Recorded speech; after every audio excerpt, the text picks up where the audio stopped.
Bonsoir à tous, merci d'être là si nombreux. Ça m'émeut énormément parce que ça veut dire qu'on est peut-être essoufflé, mais on est quand même beaucoup à être essoufflé, donc c'est pas mal. Parce que j'ai l'impression quand même que si on se retrouve là, c'est quand même en lien avec ce mouvement des Gilets jaunes. Et évidemment, le livre n'a d'intérêt qu'en ce qu'il sert d'appui à ce mouvement. Et il va, je pense, lui permettre de lui donner quelques armes, comme Aurore Berger de façon assez attristée, l'a regretté en me dénonçant au procureur pour incitation à la commission de crimes et délits, parce que, disait-elle, j'armais les esprits. Donc c'est quand même extraordinaire. Franchement, c'est un bon mot que j'aurais pas forcément trouvé, donc je la remercie. Je la remercie de l'avoir fait. Et donc, je pense vraiment, en fait, et ce texte qui est en ligne, en PDF, pour ceux qui n'ont pas les moyens de l'acheter, et qui a été mis en ligne début novembre, donne des clés importantes pour comprendre pourquoi est-ce qu'on en est arrivé à cet effondrement, et pourquoi, en fait, une rupture de système est devenue essentielle pour mettre ces gens dehors, finalement, parce que mettre ces gens dehors et renouveler le système démocratique français est devenu, en fait, selon moi, et selon ce que j'en ai vu de l'intérieur, une exigence vraiment primordiale et surtout très urgente. Et alors, une des dernières expressions de cette nécessité, c'est ce qui s'est passé aujourd'hui, c'est-à-dire que Maxime Nicole, Flyrider, que vous connaissez peut-être, sinon c'est le rouquin avec la casquette à l'envers, c'est une des figures comme ça qui a émergé pendant le mouvement, a reçu une convocation de la police, enfin de la gendarmerie plutôt, la gendarmerie a porté une convocation de la police chez lui, qu'ils ont toqué à la porte à 11h, lui exigeant de se présenter demain au commissariat au 17e arrondissement, dans le cadre d'une enquête qui a été initiée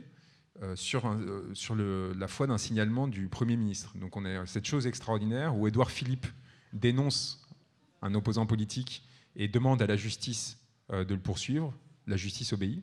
Et la justice convoque Maxime Nicole donc demain pour exactement, c'est génial, c'est-à-dire qu'on va voir l'avocat et son client qui sont signalés pour exactement les mêmes raisons, pour provocation à la commission de crimes et de délits, donc exactement pareil. Alors lui, pas pour avoir armé les esprits, mais pour avoir, selon eux, incité à la commission d'actes violents pendant le mois de mars, et notamment lors de l'acte 18.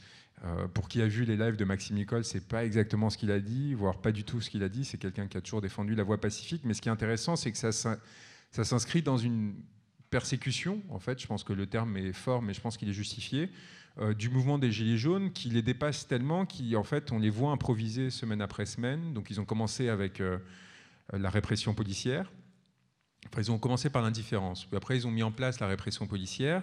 Et quand ils ont vu, notamment à l'acte 18, que la répression policière ne suffisait plus à intimider, que les personnes étaient prêtes à se lever et à prendre le risque de perdre un œil, un bras, et peut-être la vie pour défendre leurs idées et défendre cet engagement qui était le leur, bah, ils ont commencé en fait à mettre en place une répression judiciaire beaucoup plus violente que celle qui existait aujourd'hui, jusqu'alors, pardon, et quelle a été évidemment la première étape dans cette répression, ça a été cette déclaration dont vous vous souvenez peut-être d'Édouard Philippe, puis de Castaner et de Nunez, qui dénonçaient les supposés leaders des Gilets jaunes, Éric Drouet et Maxime Nicole, pour essayer évidemment d'intimider tous les Gilets jaunes derrière en disant « Regardez ce qui vous attend si vous continuez ». Donc évidemment, ce qu'ils ne comprennent pas, et c'est là où on est quand même face à un pouvoir qui est en plein effondrement, c'est qu'ils ne comprennent pas que ces personnes-là, et ce mouvement s'est institué de façon à ne pas avoir de leader. Pourquoi ? Pour éviter justement de rentrer dans une logique de confrontation où il suffirait de couper des têtes, ou au contraire, ça permettrait à des têtes d'émerger et après de capter le pouvoir de ce mouvement et de l'utiliser à des fins personnelles. Donc les seules personnes qui ont survécu comme des figures, entre guillemets, des Gilets jaunes, qui continuent à avoir une forme de confiance du mouvement, c'est ceux qui, à aucun moment, ont tenté de se l'accaparer. À aucun moment ont tenté de garder une prise sur ces gens et pour en faire quelque chose à leur service. Donc ces personnes-là, que ce soit Drouet, Priscilla Ludowski, Maxime Nicole, se retrouvent malgré eux dans une position de forte visibilité, parce qu'il y a une habitus des médias qui cherchent en fait toujours les mêmes personnes pour essayer de centraliser des informations. Et ben, ces personnes-là, évidemment, du coup, deviennent des leaders dans le regard des hommes politiques, qui du coup, parce qu'ils ne savent penser qu'à système constant, se disent bon bah c'est comme tout système politique, on leur coupe la tête et le mouvement s'effondre. Moi, je pense qu'au contraire, ce qui va se passer, c'est qu'il va y avoir une solidarisation encore plus forte du mouvement en réaction à cette tentative d'intimidation, cette instrumentalisation de la justice qui est quand même extrêmement violente. On menace quelqu'un qui a un enfant, qui a une femme, de lui faire perdre sa liberté. Pourquoi ? Parce qu'il a essayé de défendre des idées. Et parce qu'il a appelé, il a même pas appelé directement à manifester, il a relayé des appels à manifester. C'est le rôle de Flyrider sur Facebook. Et du fait de cet appel à mobilisation, du fait de ce rôle d'intermédiation entre différentes personnes pour les aider à s'organiser politiquement, pour défendre des idéaux qui sont quand même de justice fiscale, de justice sociale, de démocratisation du pays, donc franchement pas quelque chose de subversif ou de violent, ils se retrouvent avec le risque de se retrouver, enfin, d'être en prison, d'être emprisonné, du fait, encore une fois, et je répète parce qu'il faut quand même, d'une instruction politique directe. C'est-à-dire, ils ne se cachent même plus. Ils ne font même pas ce qu'ils faisaient jusqu'alors, c'est-à-dire passer un coup de fil discrètement au procureur pour que lui-même enclenche des poursuites en donnant l'impression de neutralité. Non, là, ils assument d'engager des poursuites politiques contre des opposants politiques pour les faire taire. Évidemment, ce n'est pas ce qui va se passer. Cette intimidation ne va pas fonctionner. Moi, demain, je serai avec Flyrider au commissariat pour expliquer ce qu'il a fait, pour tout simplement dénoncer cette opération et pour mettre un peu la honte quand même à ces policiers et à ceux qui leur donnent des ordres en disant « Est-ce que vous vous rendez compte de ce à quoi vous participez ? Est-ce que vous vous rendez compte de ce dont vous vous rendez complice en acceptant d'obéir à des ordres qui sont clairement illégaux, manifestement illégaux ?» Il y a quand même des dispositions dans le code pénal qui, théoriquement, empêchent justement les fonctionnaires d'obéir à des ordres manifestement illégaux, et tout simplement de participer à une tentative de construction d'un silence dans cet espace-là, alors que, encore une fois, les idées qui sont défendues par ces personnes sont largement soutenues par la population française et probablement par ceux à qui on sera confronté demain, c'est-à-dire les policiers eux-mêmes, qui, mis à part leur fonction au sein de la société, qui fait qu'ils ont un devoir de réserve, sont probablement dans des conditions sociales, psychiques, etc., assez similaires à beaucoup d'entre nous. Donc là, la question qui se pose aujourd'hui, moi je pense qu'on est à un moment de bascule important dans ce pays, très clairement. Ce n'est pas seulement ce genre de procédures qui sont de l'ordre de la guignolade, hein, même si elles peuvent avoir des conséquences sérieuses, c'est-à-dire qu'on voit très bien qu'il y a un pouvoir qui est tellement désespéré, qui ne sait tellement plus comment réagir par rapport à une masse sociale qui l'intimide, qui lui fait peur finalement, qu'il tente semaine après semaine de sortir des cartes d'un trousseau toujours plus faible en fait, et donc on se retrouve avec l'armée dans la rue il y a 2 semaines. Aujourd'hui, cette convocation des principales figures du mouvement, allez savoir ce qui se passera demain. On se souvient de la démission du préfet de police de Paris à la suite de l'acte 18. N'imaginez pas que le préfet de police qui avait désobéi aux ordres du gouvernement en refusant de faire appliquer des ordres extrêmement clairs d'augmentation de la répression, notamment de l'usage des LBD, etc. N'imaginez pas qu'il a fait ça parce que c'était un ange.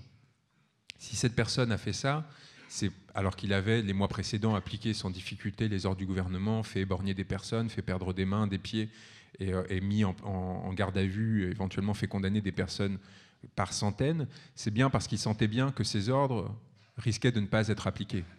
Il sentait bien en fait qu'il y avait une potentielle désolidarisation des forces de l'ordre par rapport à la hiérarchie qui les instruisait, leur donnait instruction d'augmenter la répression. Et donc, dans ce jeu de résistance, le préfet avait décidé qu'il était probablement mieux que lui se mette en tension avec le gouvernement, plutôt qu'il y ait à un moment une désolidarisation de la base et que ces ordres ne soient plus appliqués, et qu'en effet, il y a un effondrement du pouvoir en cours. C'est à ce niveau en place. C'est à ce niveau de gravité auquel le gouvernement est aujourd'hui confronté, et à ce niveau d'inquiétude. Et c'est pour ça qu'ils ont immédiatement démis le préfet pour essayer de le remplacer par quelqu'un d'autre qui, lui, aura instruction d'aller encore plus fort dans la répression. Et on va le sentir, à mon avis, de façon très brutale les semaines qui viennent à Paris, et notamment pour les grands actes, dont celui du 1er mai, qui s'annonce particulièrement agréable. Ce préfet de police a senti le danger et a essayé de prévenir le gouvernement de ce danger. Ce gouvernement qui est en roue libre, qui ne sait plus comment se maintenir au pouvoir et qui est prêt à tout pour se maintenir au pouvoir, a préféré ne pas entendre l'avertissement, remplacer ce préfet par quelqu'un d'encore plus autoritaire et de prendre le risque en fait de jouer à qui tout double.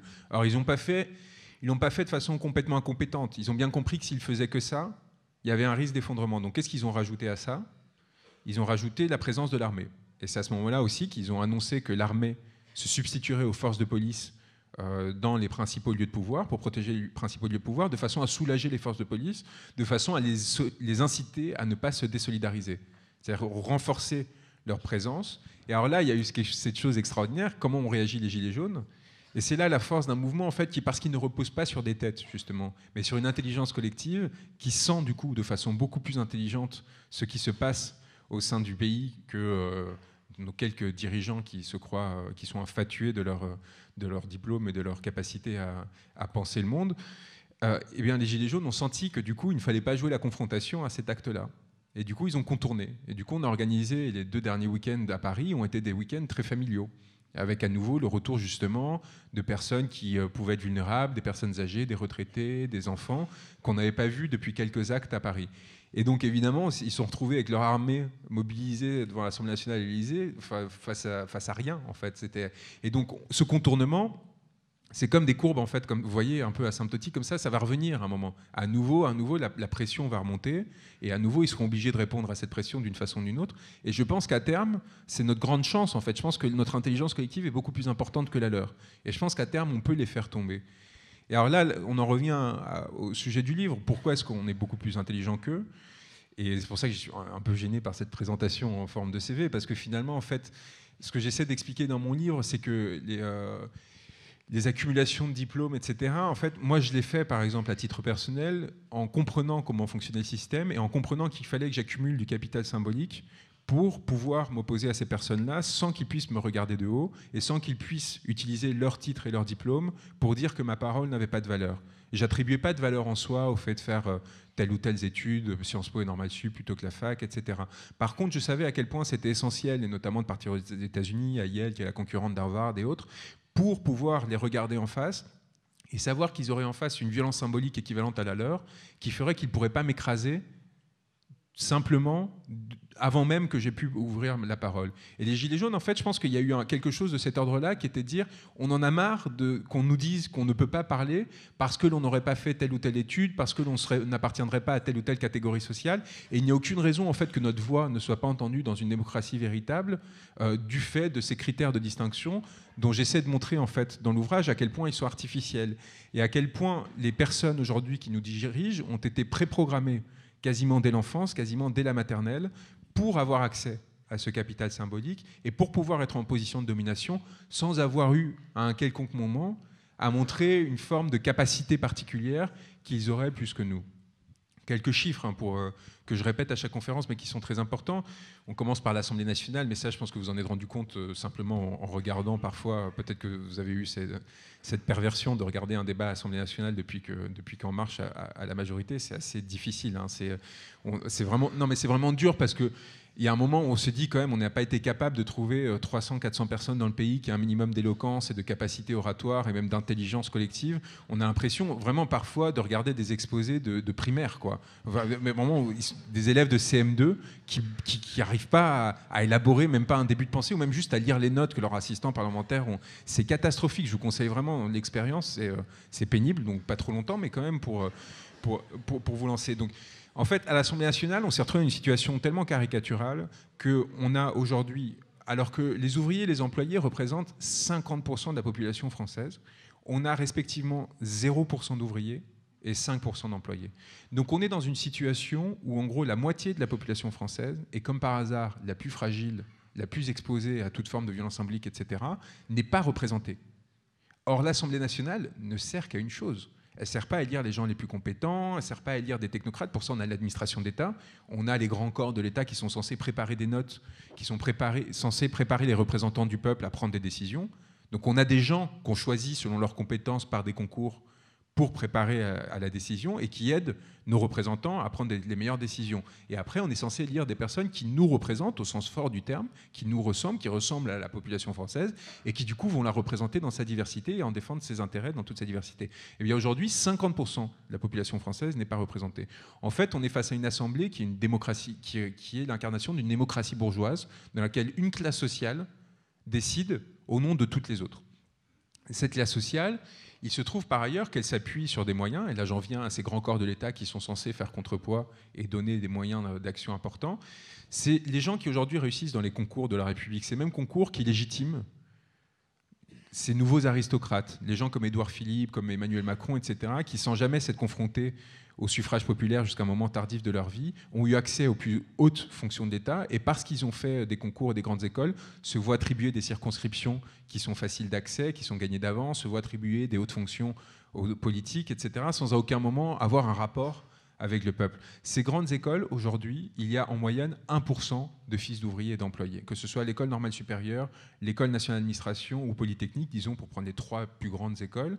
Il n'y a plus du tout de diversité. Or, théoriquement, ces écoles sont censées permettre à chacun d'entre nous, de façon parfaitement égale, selon nos compétences, d'arriver à se faire reconnaître et du coup à avoir accès à des fonctions de décision. Et du coup, est-ce que vous pensez vraiment que parce que vous êtes né dans un beau quartier de Paris, de Lyon, de Marseille, vous allez être génétiquement 30 à 40 fois plus intelligent que celui qui va être né dans les quartiers nord, dans la banlieue parisienne, etc. Et évidemment que non. Or, aujourd'hui, c'est à ce niveau, en termes statistiques, c'est à ce niveau que cela se joue. Vous avez 30 à 40 fois moins de chances de réussir un concours d'une grande école si vous êtes né à Saint-Ouen et vous avez fait votre scolarité à Saint-Ouen, qui est à 3 km du centre de Paris, plutôt que dans le 5e arrondissement. Donc en fait, on comprend juste à partir des statistiques qu'il y a un système qui est fait dans un seul but, légitimer la reproduction des inégalités. C'est-à-dire donner aux héritiers des classes dominantes un instrument symbolique, leur réussite à des concours qui sont supposément neutres, qui va leur permettre à leurs héritiers, à leurs enfants, de dire « mais oui, mais si moi, j'ai cette position dans la société, c'est pas parce que je suis le fils d'un bourgeois, ou etc., c'est parce que je suis plus intelligent que vous. » Et donc, il va y avoir un outil d'écrasement symbolique très important, qui est un dévoiement extraordinaire du système républicain, parce que ces grandes écoles, au départ, elles ont été construites pour, encore une fois, donner la chance à n'importe quel. On a envoyé des hussards de la République à peu près dans toute la France avec la Troisième République, de façon à instruire les personnes et surtout à leur donner la chance de s'élever au sein de la société, selon leur mérite, et exclusivement selon leur mérite. Aujourd'hui, le mérite ne compte plus. Cette idée de méritocratie est complètement dévoyée.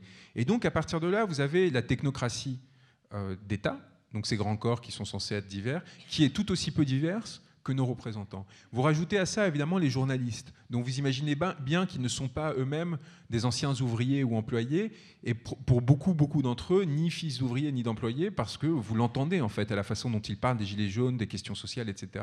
On comprend bien que ces personnes-là n'ont pas un vécu qui leur permette de comprendre ce qu'a été, en fait, ce qu'ont été les sources, de cette mobilisation.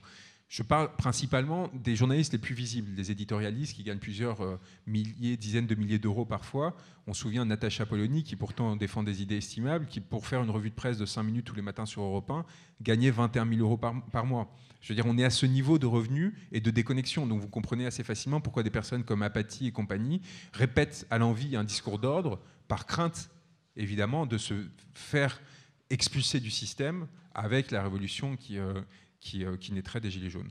Donc on est face à une situation où, du coup, qu'est-ce qui se passe ? Toute une partie de la France, alors qu'on est censé être en démocratie, et que la démocratie postule avant tout, une démocratie républicaine postule avant tout la notion d'égalité. Donc la capacité à se faire entendre également, quelle que soit notre condition sociale, où on a à minima la moitié de la population qui n'est absolument pas représentée au sein des sphères du pouvoir, mais absolument pas, en fait. Et au sein de ce petit Paris que je décris dans ce milieu, qui, du coup, parce qu'il vit en vase clos, parce qu'il s'est isolé de tous les risques et de toutes les conséquences systémiques de leurs décisions, notamment de destruction des services publics, d'augmentation des inégalités fiscales, etc., va en fait se mettre en position de médiocrisation. Et c'est là le dernier point important pour comprendre leur effondrement, puisqu'ils ne sont pas confrontés au réel, puisqu'ils ont fini par vivre en fait dans un univers quasiment parallèle, dans lequel ni eux, ni personne d'entre eux va se retrouver confronté aux conséquences du chômage, de la précarité, à toutes ces choses que produisent leur idéologie, que produisent leurs politiques publiques. Et on voit bien à quel point Emmanuel Macron est excité à l'idée de défendre l'individualisme, la libéralisation, etc., parce que lui-même, évidemment, fils de chef de service, médecin-chef de service, professeur des universités au CHU d'Amiens, élevé dans une école privée, le lycée jésuite d'Amiens, avec après ensuite, du coup, l'accès aux grandes écoles de la République, il a quand même mis du temps à intégrer, parce qu'il a raté 3 fois Normal Sup avant de réussir l'ENA à la deuxième. Donc, et j'en parle évidemment parce qu'il en a fait une sorte de carte de visite extraordinaire. Il s'est même fait passer pour normalien les premières années de sa tentative d'ascension dans le petit Paris, parce qu'il savait très bien à quel point c'était important, parce qu'il y a cette fiction qui continue à dominer, que ce serait une reconnaissance de talent, etc. Et donc il l'instrumentalisait jusqu'à l'absurde pour essayer de se faire adopter par ces individus et par ce petit Paris qui se compose d'oligarques, d'opportunistes, enfin je vous le décrirai un peu plus tard. Donc on a cet Emmanuel Macron et les personnes qui sont autour de lui, qui vivent dans des espaces très privilégiés, qui ne savent pas du coup ce que c'est la précarité. Ils n'en ont aucune idée, qui ont réussi des concours à 20 ans qui leur garantissent un emploi à vie avec des rémunérations importantes, et qui du coup évidemment font l'éloge de l'individualisme, de la réussite, de l'émancipation, etc. Parce qu'ils n'ont aucune idée de ce que ça peut vouloir dire, non pas de se retrouver en échec, non pas d'être rien, comme il essaie de décrire, parce qu'en fait il n'en a aucune expérience, mais tout simplement de ne pas avoir les mêmes chances de réussite dans un système complètement fermé, où en fait vous êtes prédéterminé à la naissance. Il ne sait pas ce que c'est, puisqu'il est né du bon côté de la gamelle. Lui, comme en fait, si vous regardez dans la composition sociologique, à une ou deux exceptions près, qui permettent toujours de faire joli dans la photo. On a vu Mounir Majoubi, qui était fils de femme de ménage. Voilà, on en a un, quoi. Enfin, vous voyez, on en met un là, et évidemment, on le traite comme un guignol, et on lui fait faire des guignolades, et après, on s'en débarrasse. Le moment venu, évidemment, Mounir Majoubi, qui se rêvait maire de Paris, va se faire écraser par le fils de notaire, Benjamin Griveaux, parce que celui-ci a une assise au sein de cet espace-là qui sera définitionnellement beaucoup plus importante que lui. Et Mounir Majoubi aura joué le rôle de l'idiot utile au sein de ce système, de la même façon que les 1% de fils d'ouvriers et d'employés, pour certains d'entre eux qui rentrent dans ces grandes écoles, sont souvent les derniers à accepter le fait qu'ils ne sont pas la preuve que le système fonctionne, mais que leur isolement, au contraire, démontre que le système ne fonctionne pas, et que le fait qu'il soit l'exception montre qu'il y a un problème grave et non l'inverse. Et donc, face à ces personnes qui sont dans un isolement complet, qui ont construit cet isolement, hein, qui mettent leurs enfants, ces gens de gauche qui mettent leurs enfants dans des lycées privés, parce que évidemment ça permet quoi, une forme de reproduction sociale beaucoup plus importante, qui va donner en fait, parce qu'ils savent très bien que si on vous mélange à la plèbe, bah évidemment vous allez avoir beaucoup moins de chances de réussir dans le système. Donc en fait, tout en prétendant qu'ils croient encore dans le système, ils essayent absolument d'éviter à leurs enfants de se confronter aux réalités du système. Mais bon, vous voyez la contradiction, ou vous ne la voyez pas, mais moi en tout cas, j'ai ressenti en voyant par exemple Vincent Payon, qui a quand même été ministre de l'Éducation nationale. Sa fille était avec moi à l'école alsacienne, qui est une école privée du 6e arrondissement. Et à un moment, un ministre de l'Éducation nationale socialiste qui met ses enfants dans le privé. Quel symbole, quelle preuve plus importante du fait que, un, le système est en train de dérailler, deux, il se fout clairement de notre gueule, pardonnez-moi la vulgarité, mais il y a vraiment quelque chose là qui incite à la rupture, en fait, à une rupture qui, si elle doit passer par des moyens qui ne sont pas conventionnels, eh bien, devra passer par ces moyens non conventionnels. Et c'est là où moi je suis peut-être plus radical que Maxime Nicole et Éric Drouet. Moi, je ne pense pas que la violence, qui est un signifiant creux, doive être invoquée comme étant en soi un stigmate qui devrait s'apposer sur le mouvement des Gilets jaunes, parce qu'à l'acte 18, ils ont fini, à force de ne pas se faire entendre, par mettre le feu à quelques kiosques et à quelques voitures et magasins, alors que justement, ils savaient très bien que c'était la seule façon de provoquer une réaction du gouvernement, à un moment où, après 4 mois de mobilisation, ils avaient très clairement compris qu'on était en train, encore une fois, pardonnez-moi l'expression, de se foutre de leur gueule. Donc, face à ces niveaux, et moi j'ai la capacité peut-être de le dire avec plus de force qu'eux, parce que justement, doté de ce capital symbolique et culturel que m'ont donné ces hautes sphères, je sais que la menace qui pèse sur moi est moindre, en tout cas plus diffuse, et qu'ils auront plus de mal à me coincer que, vous voyez, enfin, et donc même au sein de la lutte, se reproduisent ces inégalités, même au sein de la confrontation face à la répression. Cela fait qu'il y a des personnes qui ont plus ou moins de latitude pour dire ce qu'ils pensent vraiment, parce que je ne pense pas qu'en termes de pensée, il y ait des véritables écarts entre nous, et prendre le risque, en fait, et avoir ce courage d'un moment dire on sait très bien que ce n'est pas en restant pacifiquement assis ou en marchant pacifiquement qu'on obtiendra des résultats. On l'a bien vu, l'acte 3, c'est ce qui a provoqué les 13 milliards que nous a donné Macron. Jusqu'alors, M. Macron ne voulait même pas revenir sur la taxe carburant. Donc à un moment, il faut aussi s'interroger sur quelle est la source de cette violence. Évidemment, un gouvernement qui ne réagit que dans le rapport de force et qui est incapable d'offrir d'autres dialogues, si ce n'est des grands débats complètement délirants. Donc vous savez à quel point, évidemment, ce sont que des meetings de propagande financés par nous. Et là, on en revient quand même à cette chose extraordinaire, c'est que toutes ces carrières et toute cette construction de cette nouvelle aristocratie, parce qu'encore une fois, vous avez, à 20 ans, en gros, vous réussissez un concours, vous avez une position garantie à vie dans le système, avec un salaire, un revenu, etc. Et en plus, on vous dit que c'est grâce à votre génie parce que vous avez battu beaucoup de personnes dans la course à petits chevaux au sein de l'oligarchie et de la bourgeoisie, en gros, parce qu'il n'y a que les enfants de bourgeois qui ont une chance de réussir à ces concours. Vous avez battu tous vos camarades, donc vous pensez que vous êtes un être supérieur.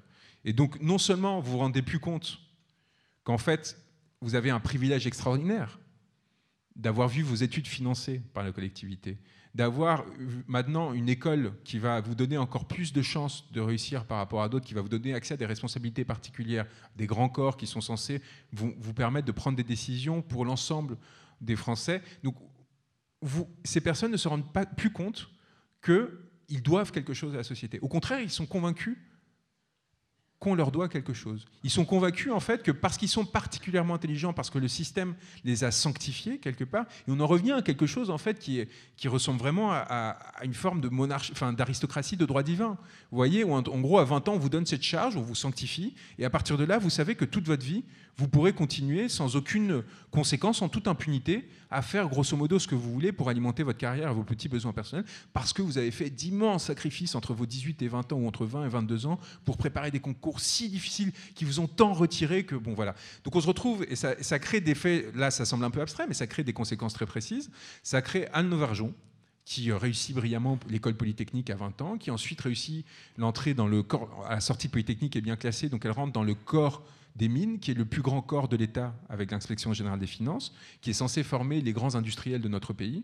Donc à peu près un tiers des patrons du CAC 40 sortent du corps des mines, et qui est devenue en fait une usine, un peu comme l'inspection des finances, à fabriquer des pantouflards et des personnes qui ne pensent qu'eux-mêmes. Anne Lauvergeon bénéficie de cette reconnaissance extraordinaire et se fait propulser aux plus hautes sphères, et à un moment devient patronne d'Areva.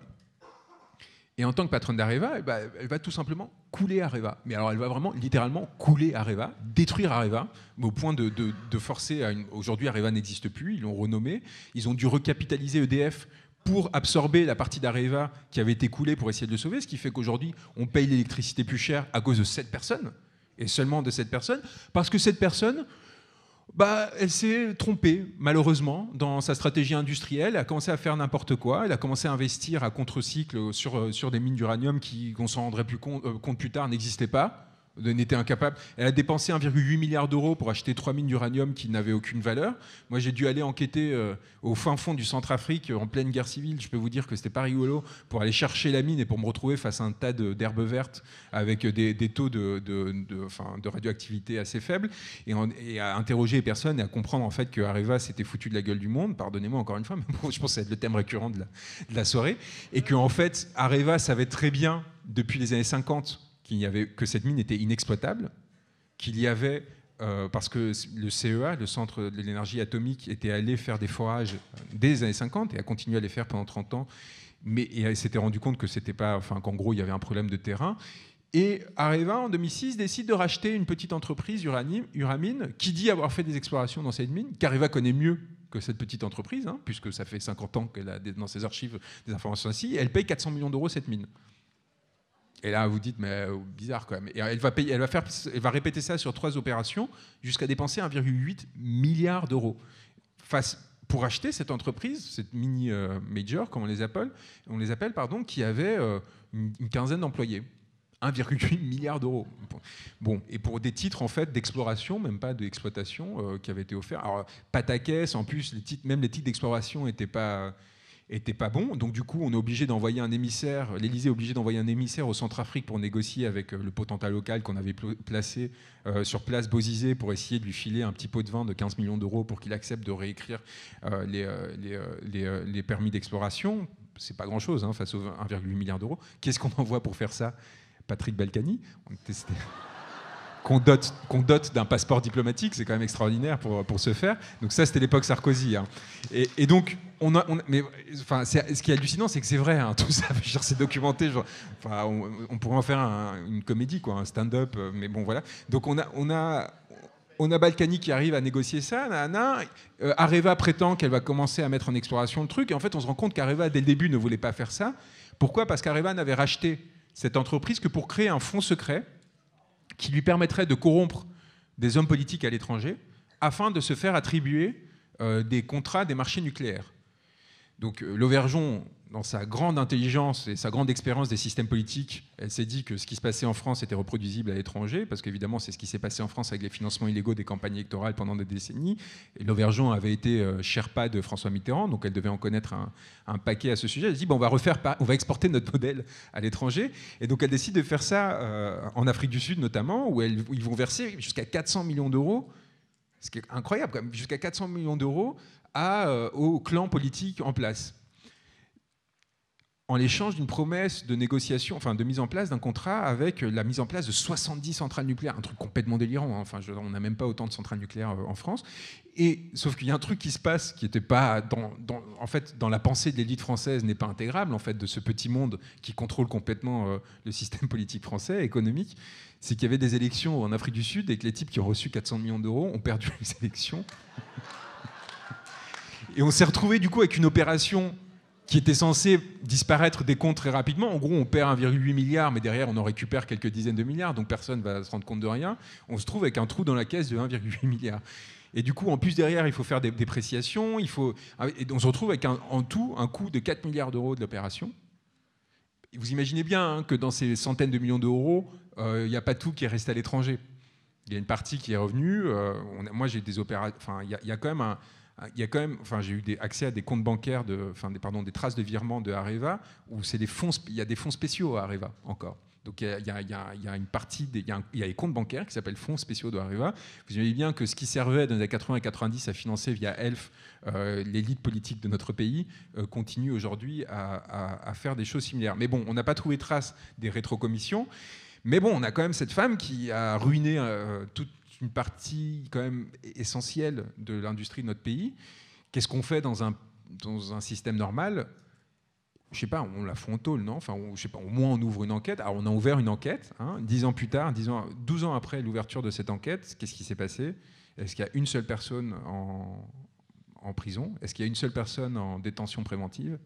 Rien. 4 milliards d'euros disparaissent des caisses du pays, 3000 personnes sont licenciées.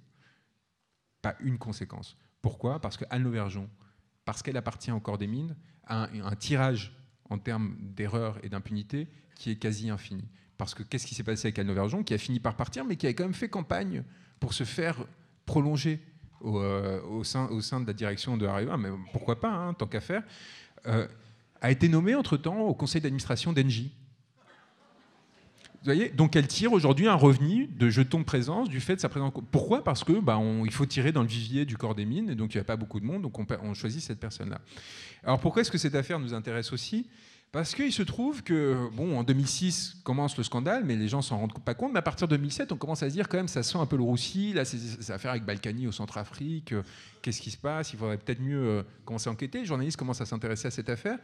Et du coup, Areva se trouve face à une difficulté qui est qu'elle sent, et Anne Lauvergeon en particulier, sent que Sarkozy peut la lâcher. Elle fait campagne pour être nommée ministre de l'Industrie, parce qu'encore une fois, pourquoi pas, tant qu'à faire. Et en même temps, elle se dit, il faut quand même que je fasse un peu gaffe. Donc elle se dit, j'ai essayé de trouver des relais au sein de l'État et de l'appareil de pouvoir de la droite qui vont m'aider à me tirer d'affaire, quoi. Et alors, à qui est-ce qu'elle pense ? Alors, un type complètement obscur, complètement gris, sans aucun intérêt, qui s'était jamais distingué de rien, mais qui avait plusieurs avantages. Le premier, c'était d'avoir réussi un concours quand il avait 20 ou 22 ans, qui était l'ENA, et qui, du coup, ça lui avait permis de rentrer dans un des grands corps de l'État, le Conseil d'État, ce qui lui permettait d'avoir accès à tous les juges administratifs du pays, et donc, éventuellement, s'il y avait un problème, ça serait pas mal pour le régler. Et surtout, derrière, le Conseil d'État, c'est à la fois une fonction de jugement, alors ça c'est extraordinaire aussi en France, mais aussi de conseil du gouvernement. Donc, en même temps. Donc ils jugent l'État et ils conseillent l'État. Alors ils disent que c'est pas les mêmes personnes, même si ça tourne tous les 2 ans, mais bon, c'est pas grave. Enfin. Et après, en plus, ces conseillers d'État sont les premiers choisis pour être envoyés en cabinet ministériel. Donc pour conseiller les ministres, pour après ensuite pantoufler à l'extérieur ou devenir député, etc. Il se trouve qu'il y a un type un peu grisonnant, sans grand intérêt, un peu fade, quoi, qui remplissait bien la fonction parce qu'au-delà d'être conseiller d'État, il avait commencé un peu naturellement à essayer de faire de la politique parce que le système fonctionne comme ça et on ne sait pas pourquoi, visiblement, ça fait de vous un bon politique le fait d'être un énarque. Franchement, quand on voit les résultats, on peut vraiment s'interroger sur cette logique. Mais bon, visiblement, ils y croient encore. Et donc, ils s'étaient rapprochés de la droite du RPR qui était devenu UMP, parce qu'il il faut maquiller de temps en temps. Il faut faire oublier donc, ce qui est devenu les Républicains dans la foulée. Ils s'étaient rapprochés de Juppé, personne extrêmement intègre, aujourd'hui au Conseil constitutionnel du fait de son intégrité, et avait commencé à essayer de faire une carrière locale au sein du Havre. Et se voyait, en gros, avait été propulsé immédiatement comme maire adjoint, hein, sans même avoir eu à participer à la campagne. Enfin, on ne va pas faire distribuer des tracts à ces gens-là, ni les faire militer quand même. Attention, on parle d'aristocrates vraiment, au sens fort du terme. Hein. C'est des personnes qui ont une charge avec une fonction, et c'est exactement comme vous avez des ducs, des marquis, vous avez des conseillers d'État, des inspecteurs des finances, etc. Donc c'était Édouard Philippe qui était en gros sur la ligne de départ, qui était devenu maire adjoint, bientôt député, etc., qui gagnait très confortablement sa vie, hein, 6 000, 7 000, 8 000 euros par mois, décide qu'il ne gagne pas assez, donc il décide de travailler avec d'abord un cabinet d'avocats international pour lequel il commence à faire un peu de business. Il fait fructifier ses réseaux au sein de l'État pour aider ce cabinet à se défendre mieux devant le Conseil d'État. Normal, vraiment. Est-ce que cette personne a démissionné du Conseil d'État par ailleurs? Non, non. Il s'est juste mis en disponibilité au cas où ça ne tournerait pas bien pour pouvoir revenir et retoucher son salaire. Et derrière, il décide de postuler pour devenir directeur des affaires publiques d'Areva. Et alors, il se trouve qu'en effet, c'est pas mal de devenir directeur des affaires publiques d'Areva quand vous commencez à avoir des petits problèmes de corruption et compagnie qui commencent à ressortir et que vous sentez que vous appelez Anne Lauvergeon et que vous sentez que vous risquez de vous faire sortir. Alors, avoir quelqu'un qui est au cœur des réseaux de la droite traditionnelle à ce moment-là, que vous payez grassement pour défendre vos intérêts auprès de l'Élysée et compagnie, ça peut aider. Et donc, on nomme en gros en charge du lobbying Édouard Philippe en 2007, un an après le début de l'affaire Uramine. Et Édouard Philippe va commencer à défendre les intérêts d'Areva auprès de l'État, aller rencontrer des députés, des ministres, l'Élysée, de façon parfaitement objective et neutre, pour leur dire à quel point ce que fait Anne Lauvergeon est extraordinaire, il faut lui donner du mou, il faut lui donner des moyens d'investir encore plus, parce que même s'il commence à perdre beaucoup de milliards, si on investit encore plus, peut-être qu'on va réussir à en tirer quelque chose, etc. Et donc Édouard Philippe, cette personne-là, qui en fait, c'est littéralement, je suis désolé d'utiliser ce terme, mais vraiment à ce niveau-là, c'est ça, c'est prostitué. Il s'est prostitué pour gagner plus d'argent, en gros, et pour asseoir sa position de pouvoir au sein de l'État, va, pendant quelques années, essayer de maquiller cette affaire-là. C'est cette personne-là qui est aujourd'hui Premier ministre au lieu d'être en prison, en gros. Et Anne Lauvergeon, c'est cette personne-là qui est au conseil d'administration d'Engie, au lieu, elle aussi, d'être en détention préventive. Au moins, hein. On n'hésite pas à envoyer 1 an, 2 ans en prison des jeunes délinquants parce ils sont soupçonnés d'avoir éventuellement fait ci ou ça. Par contre, quand on touche à ces personnes-là, alors là, attention, je parle même pas de Cahuzac, je parle vraiment de Cahuzac qui m'a raconté pour l'écriture de ce livre, au premier étage du Fleur, où il m'a donné rendez-vous, qu'il adorait Macron, qui me dirait rien de méchant sur lui, parce qu'ils avaient notamment écrit ensemble le programme économique de Hollande entre 2011 et 2012 au sein de la Rotonde. Donc, je ne sais pas s'il avait besoin de me dire des choses méchantes sur Macron du coup, mais... Donc évidemment, du coup, vous comprenez qui est le responsable du CICE. C'est Macron et Cahuzac. C'est eux qui ont créé cette chose qui crée un trou de 20 milliards d'euros par an dans les finances publiques. Vous imaginez le nombre d'hôpitaux, d'écoles, de commissariats qui ne sont pas ouverts ou qui sont fermés chaque année à cause de cette décision. Les études statistiques qui ont été faites suite à l'adoption de cette mesure évaluent qu'elle a créé entre 0 cas le plus probable est 100 000 emplois. Dans le meilleur des cas, 100 000 emplois en 6 ans, c'est-à-dire 15 000 emplois par an. C'est-à-dire vous faites le calcul par rapport aux 20 milliards d'euros. Enfin, vous voyez que ça coûte quand même assez cher l'emploi, autant faire des contrats aidés. Et évidemment, pourquoi est-ce que le CICE a été mis en place? Il a été mis en place non pas parce qu'il y avait une idée rationnelle derrière la mise en place du CICE, de la même façon qu'il n'y a pas d'idée rationnelle derrière la suppression de l'ISF, de la même façon qu'il n'y a pas d'idée rationnelle devant les politiques publiques qui sont mises en place aujourd'hui par Macron, mais parce qu'il permettait à cet atroce personnage qui était Jérôme Cahuzac, parce qu'il permettait à ce fringant inconnu qui était Emmanuel Macron de se faire bien voir par les élites oligarchiques de notre pays pour qu'en retour, ceux-ci les soutiennent. Et alors comment est-ce que ces personnes les soutiennent? C'est très simple. Et en fait, la boucle se boucle parce que le CICE, à un moment, quand vous créez de tels trous dans les finances publiques, il faut bien le financer. Donc Macron se retrouve 5 ans après un peu en difficulté au moment où il va devenir président de la République.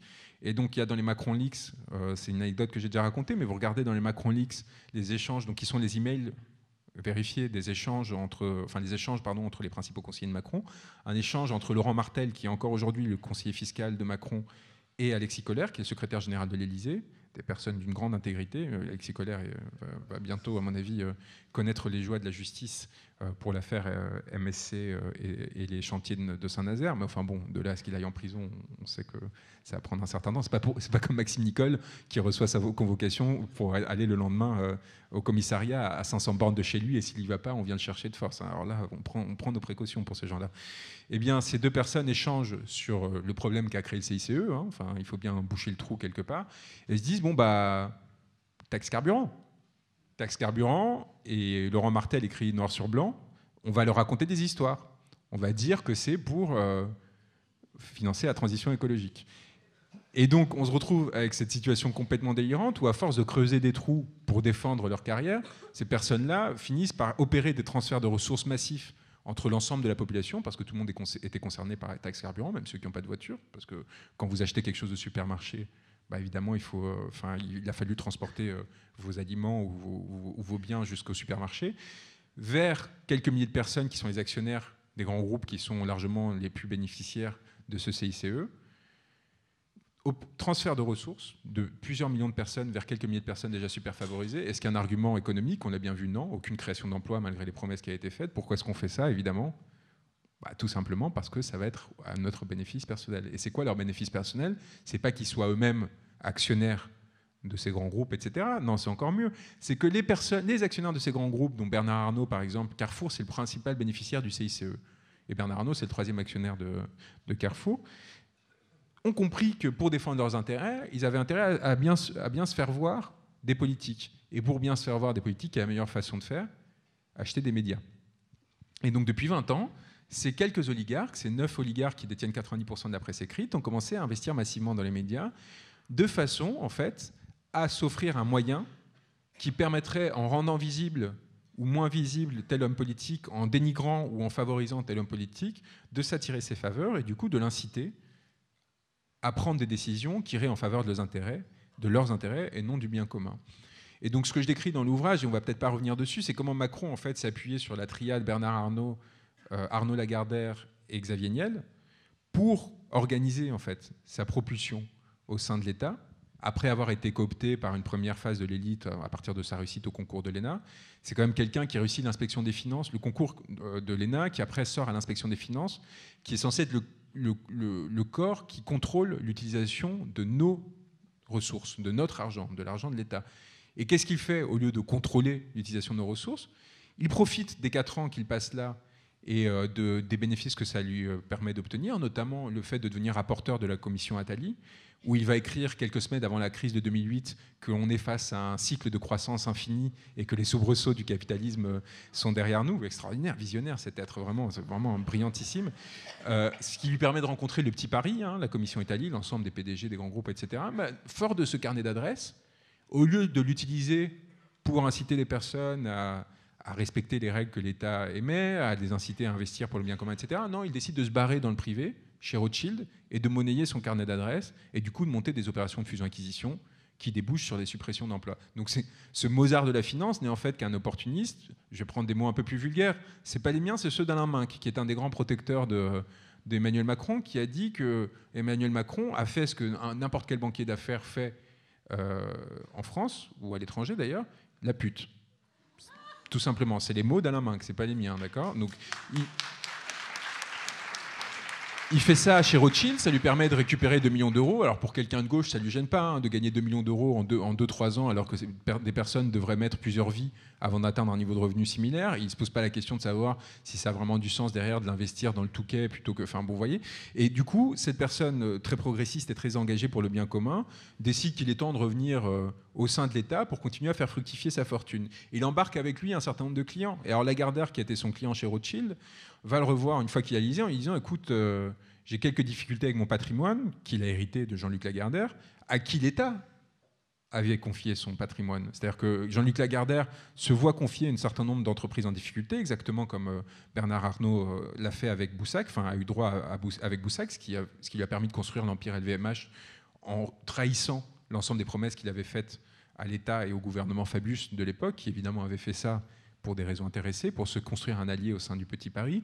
Donc Bernard Arnault qui fait fortune en licenciant, en dépeçant l'Empire Boussac, en n'en gardant que les principales, les marques les plus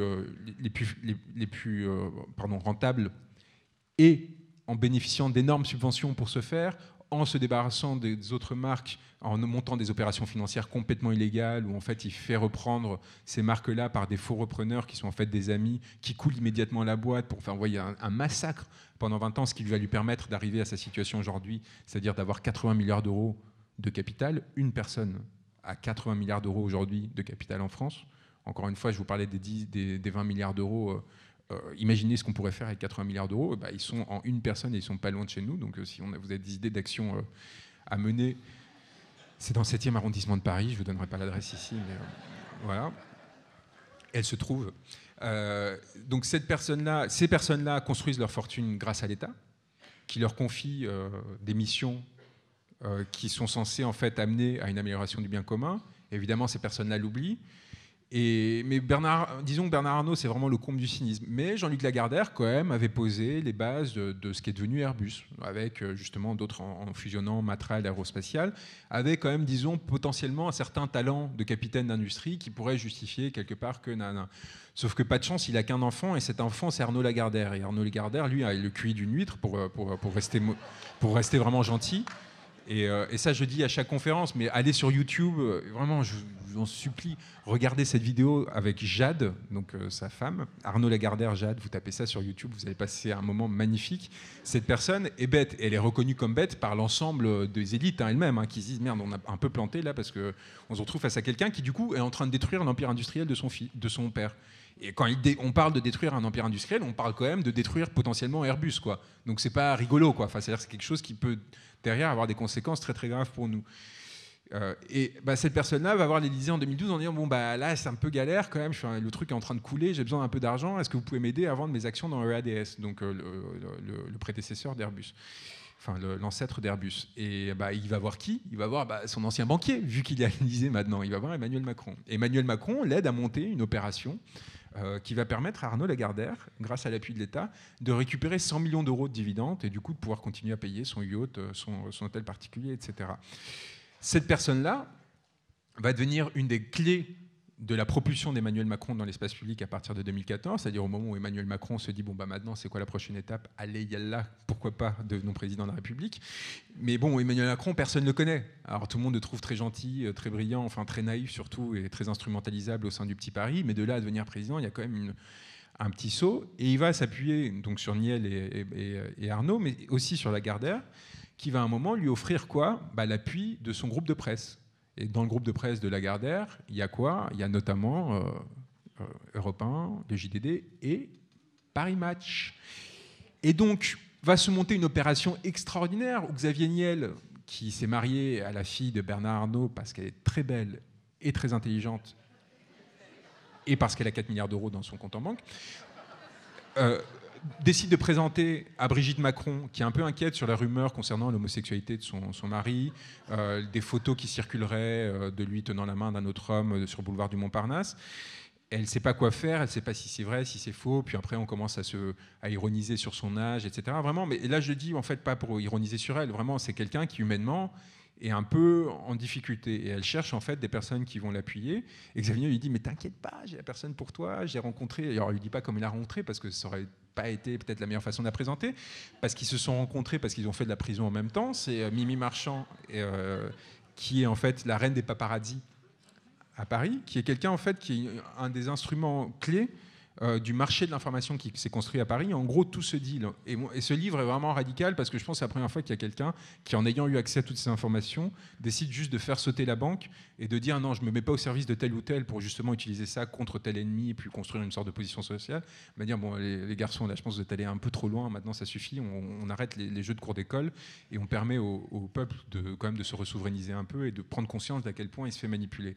Et donc cette Mimi Marchand est présentée par Xavier Niel à Brigitte Macron dans sa réplique du Trianon de Versailles en marbre rose dans le 16e arrondissement, parce que ces personnes ne sont pas seulement des délinquants, anciens proxénètes, etc., mais des personnes d'un très grand goût. Et donc, il lui dit, j'ai cette personne extraordinaire pour toi, et Mimi Marchand dit dans cet entretien qui a été raconté dans un ouvrage qui s'appelle Mimi, qui est sorti l'année dernière, cette personne dit à Brigitte, vous inquiétez pas, si ces rumeurs étaient vraies, les photos seraient passées par moi. Donc, j'ai pas vu les photos, donc c'est faux. Il n'y a pas de rumeur, vous inquiétez pas, vous pouvez y aller. Et du coup, par contre, si vous voulez vous faire connaître, je peux vous aider. Et donc, en fait, Mimi Marchand va organiser des paparazzades, des fausses paparazzades, avec Emmanuel Macron et Brigitte Macron. Vous vous souvenez de ces photos d'eux en train de se balader sur la plage en maillot de bain. En fait, c'est des fausses paparazzades. C'est des choses qui ont été organisées par cette femme qui était condamnée parce qu'elle s'était retrouvée par hasard dans une camionnette avec 500 kg de hashish quelques années plus tôt, et que l'on va voir courant juillet 2017 faire le V de la victoire dans le bureau du général de Gaulle à l'Élysée après l'élection de Macron. Il y a une photo qui a circulé. Donc voilà. Pourquoi ? Parce qu'elle a été un instrument essentiel de l'ascension de Macron pour le faire connaître. Parce qu'il était beau être le chouchou de tous ces hommes d'affaires, etc., ça restait un inconnu parfait, parce qu'en fait, cette personne n'avait jamais rien fait de remarquable, donc il n'y avait aucune raison pour le public de le connaître et a fortiori de l'admirer. Donc on se dit, on va passer par la pipolisation, donc on passe par la pipolisation, et on organise ces événements. Or, ces événements, évidemment, ça crée quoi ? Ça crée une notoriété très friable qui fait qu'en fait, au bout de... Ça tient le temps d'une campagne, pendant quelques mois, les matraquages extraordinaires. Hein. On a plus de 31 dans Paris Match, VSD, Gala, enfin autant que tous les autres candidats réunis, et évidemment 3 à 4 fois plus que certains qui se prêtent moins facilement à ce genre d'exercice, peut-être par un sens de la dignité que n'a pas notre actuel président de la République. Et donc cette mise en place de cette machinerie, elle est racontée dans un ouvrage qui est édité par Grasset. Et ce qu'il ne raconte pas, et ça c'est quand même important pour que vous sachiez à quel point en fait, il y a un degré de corruption passive important au sein de ce pays, ce qu'il ne raconte pas, c'est qu'évidemment, Mimi Marchand, pour talentueuse et intelligente qu'elle soit, ne peut pas imposer des unes à Paris Match et compagnie. Elle peut organiser les paparazzades, elle peut organiser la com, mais derrière, elle ne peut pas... Et donc, qui est-ce qui va en fait s'allier à Xavier Niel et Mimi Marchand pour autoriser en fait cette propulsion ? C'est le propriétaire de Paris Match.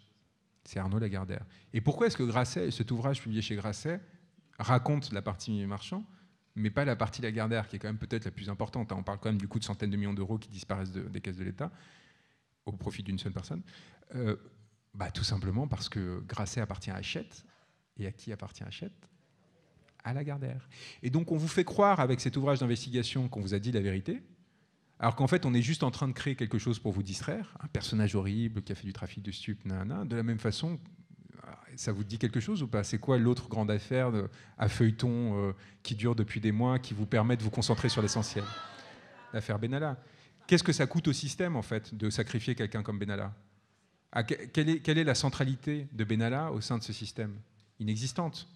Donc on s'attaque aux petites mains pour faire oublier en fait les ressorts qui derrière permettent aux puissants de maintenir leur position sociale. Et donc ces personnes-là, moi je décris en fait comment ce dispositif de concentration des médias s'est accéléré les dernières années et a permis vraiment une sorte de hold-up démocratique sur l'élection de Macron, qui a fait qu'on a été en mesure, alors qu'auparavant, même si ça existait déjà, des personnes comme Chirac, Sarkozy, etc., avaient besoin de décennies de carrière politique, quand même pour se faire connaître, pour aller en appui de ce système oligarchique. Là, on n'avait plus besoin qu'il y ait une telle concentration qu'il n'a plus fallu que quelques mois. Et en quelques mois, il y a une propulsion comme ça qui fait qu'on vous présente un génie de la finance, un Mozart de la finance, alors que c'est juste un corrompu. On vous présente un pianiste émérite parce qu'il a eu un 3e prix au Conservatoire municipal d'Amiens. On vous présente... Non mais vraiment, enfin, c'est pas une blague, enfin, c'est vraiment ce qu'on nous a expliqué. Un grand philosophe parce qu'il a fait les notes de bas de page, il a vérifié les notes de bas de page d'un philosophe mourant qui était Paul Ricoeur. Enfin, bref, et un génie parce qu'il a réussi les concours de la République, encore une fois, après les avoir ratés 4 fois. Moi, je juge pas, hein, enfin, c'est pas... Encore une fois, je m'inscris en faux par rapport à ces critères de jugement, sauf que c'est ceux qui nous ont imposés. Et sauf que ça ne tient pas même dans leurs propres critères de jugement. Et qui est-ce que cette personne nomme ? Un type complètement fade et inconnu, quasi inconnu, qui est Édouard Philippe. Qui est allé à la soupe quand il avait besoin d'aller à la soupe, qui après s'est fait élire dans une circonscription de toute façon Il n'y avait aucun autre candidat. Et comme on a un système où, du coup, il y a une prise de contrôle de ceux qui peuvent se présenter ou pas, parce que, du coup, pour avoir des moyens de l'État, enfin bref, on ne va pas rentrer dans les détails qui font qu'en gros, vous ne choisissez pas vraiment qui se présente aux élections dans ce pays. Vous voyez imposer des choix qu'il est très, très difficile de subvertir, qui vous permettraient de voter librement.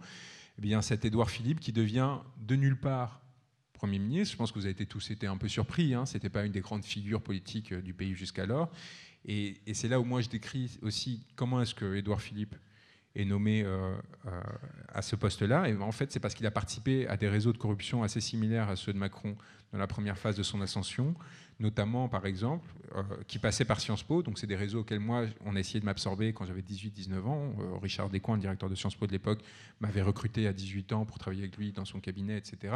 Il m'avait essayé de me faire présenter à tous ces gens-là, Jean-Pierre Jouyet, le PDG de la BNP, Paribas, Henri de Castries, parce qu'en fait, vous rencontrez ces gens-là très rapidement, une fois que vous êtes dans les petits cercles. Édouard Philippe avait participé alors Macron avait été intégré comme moi à un âge très jeune dans ces systèmes-là. Édouard Philippe lui est arrivé un peu plus tard, une fois qu'il était maire adjoint du Havre. Il avait décidé d'attribuer des financements, des subventions à Sciences Po pour créer une antenne au Havre. Et qu'est-ce que Sciences Po avait fait 2 ans plus tard pas pour le remercier, juste par hasard complet. Ils avaient nommé sa femme, fait recruter sa femme à Sciences Po, à un poste auquel elle n'était pas du tout les compétences, une directrice exécutive de l'école de droit de Sciences Po, Edith Chabon. Ça, c'est une information qui est dans le PDF de Crépuscule depuis fin octobre. On parle des costumes de Fillon. Moi, je veux bien qu'on parle de cette affaire quand même. Pas une dépêche AFP, pas un article de presse, alors que ça a été lu, ce texte. Comment ça se fait ? Ça se fait parce que j'explique justement, c'est ça qui est intéressant, de la même façon que comment ça se fait que ce livre, alors qu'il est disponible gratuitement, s'est hissé en tête des ventes sur toute la France, sans aucun article de presse. Sans aucun article de presse.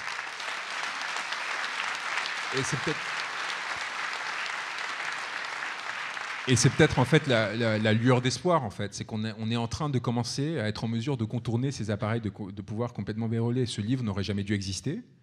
Ce livre, s'il avait existé, n'aurait jamais dû avoir une visibilité quelconque. Or, il y a un miracle qui est en train d'intervenir, qui est un miracle assez pervers, qui sont les réseaux sociaux, qui font qu'on dépend quand même de machines faites pour faire du profit, avec des algorithmes qui à n'importe quel moment peuvent nous tuer, mais qui pour l'instant préfèrent, parce qu'ils sont à 10 000 km de nous, qu'il y ait une révolution en France tant que ça leur permet de faire du profit, plutôt que d'essayer d'éteindre cette révolution et que du coup, il y a des personnes qui se désengagent de chez eux. Donc on profite de ce petit moment qui ne va pas forcément durer. Je vous incite vraiment à en profiter à plein, parce que il y a un moment où évidemment ça risque de se renverser contre nous, et le moment où ils décideront de nous censurer, on sera en grande difficulté, non seulement pour pousser à bout cette logique, et qu'une fois qu'on aura réussi à mettre en place cette révolution, qui à mon avis est essentielle pour la survie de notre pays en tant que pays, recréer des outils qui nous permettront de nous socialiser, de faire circuler l'information, qui ne dépendront pas du grand capital, et notamment d'appareils de pouvoir américains. Parce qu'ils s'en fichent de Macron aujourd'hui, mais allez savoir demain. Donc, voilà, je vous ai fait un petit parcours anarchisant de ces sphères. J'ai oublié de raconter beaucoup de choses. Il y en a quelques-unes qui sont là, il y en a d'autres qui sont encore à dire. Je pourrais vous raconter comment Arnaud Montebourg m'a proposé il y a 3 semaines, alors que je voyais exactement pareil, pour enquêter sur Macron, parce qu'il a été ministre de l'économie quand Macron était à l'Élysée comme secrétaire général adjoint, qui me propose 100 000 € pour me payer Drahi, donc un de ces oligarques dont je parle. Je veux dire, le niveau de pourriture auquel on est arrivé au sein de ce pays, qui fait que des personnes qui sont censées défendre quand même des idées proches des nôtres, et moi j'avais beaucoup de respect pour Arnaud Montebourg, jusqu'au moment où il m'a fait cette proposition, et qu'il a agrémenté cette proposition d'un « mais vous êtes au RSA, non ?» comme pour, vous voyez, écraser un peu plus le... un moment fait que je ne vois pas en fait de solution institutionnelle. Je ne vois pas comment, même avec Saint-Ruffin, on arriverait en 2022 à provoquer une véritable bascule. Et donc je vous incite vraiment en fait et c'est la fin de mon livre, et je pense que quiconque a lu ce livre, franchement, je vous incite tout simplement à vous soulever, à aller chercher les lieux de pouvoir là où ils sont et à provoquer une bascule qui nous permettra de nous débarrasser de ce cloaque dans lequel on est.